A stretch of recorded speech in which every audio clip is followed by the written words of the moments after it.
Another product of rugby in the Free State is fly half Kennedy Tsimba, who was recently honoured by the IRB, being inducted into the IRB's Hall of Fame, an honour he also collected on behalf of his late brother, Zimbabwean rugby legend Richard.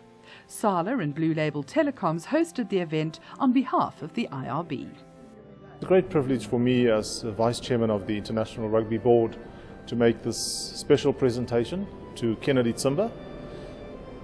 The IRB has nominated Kennedy Tsimba and his late brother Richard Tsimba to be the 54th inductees into the IRB Hall of Fame.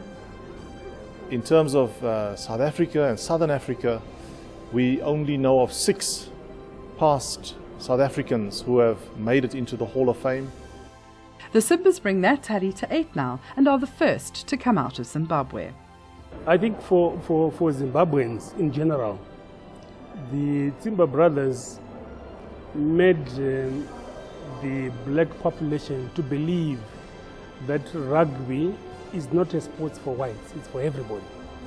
They were the first ones to break the color barrier in terms of being recognized as a talent in rugby. Starting with the elder brother Richard, who unfortunately passed away in 2000. He was a total inspiration for black players.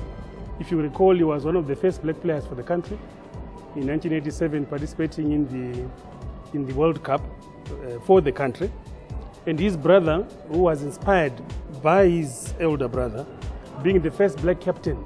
So for the ordinary people in Zimbabwe, it was something that is fantastic to have a black player being a captain of the national team. The Tsimbas collectively broke many rugby barriers and records, both in Zimbabwe and Kennedy, whilst playing for the Cheetahs. I guess for a fly-off who was very vocal, at a time like this, you become very, you become speechless because you don't know how to explain the words because a lot of emotions.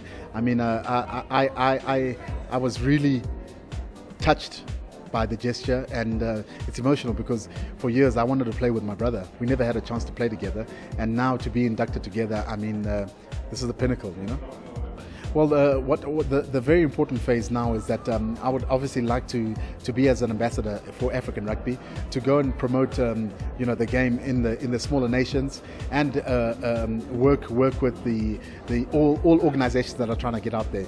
I feel there's a passion that I would like to just let the game grow, because I mean we learned it from a very young age, on TV. So I'd like to pass on the message of rugby through that. Congratulations to the Tsimbas, and here's to many more years of giving back to the game.